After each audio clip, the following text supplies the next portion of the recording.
What's happening in growth markets, in some of them at least, is that there has been an explosion of the ability to implement new things.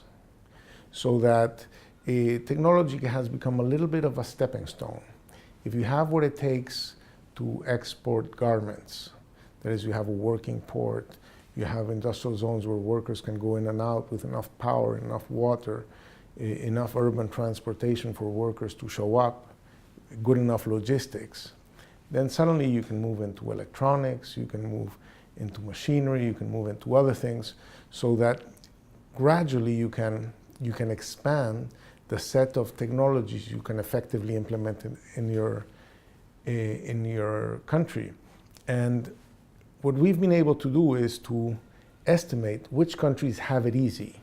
The stepping stones are sort of like well positioned for them to make progress, and which countries have to jump a chasm. No matter how we tweak the data, India always comes out first. So India we're expected to grow very quickly. There are a couple of countries in North Africa that are also expected to grow quickly, Egypt and Tunisia. There's a lot of countries in East Africa that are expected to grow well, centered around Kenya. Thailand and Indonesia should grow well.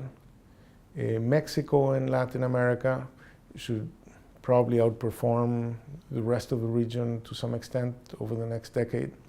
And then there are some countries that we see with difficulty.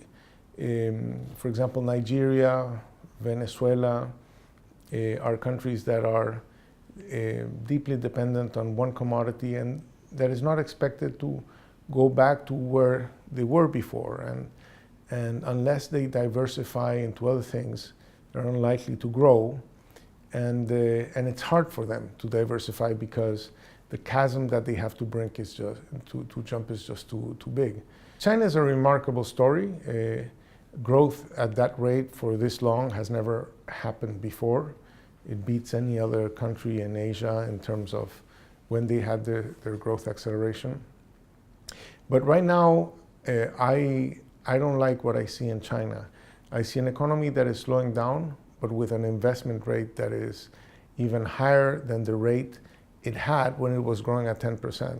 So if you're growing at 6-7%, why are you investing 45% of GDP? And is that investment really generating a return if the growth is, there are other countries that are growing at 6.5-7%. They're investing half of what China is investing. So they must be generating a lot of bad investments, a lot of overcapacity, and this is being financed. And so probably a lot of bad loans, troubled loans.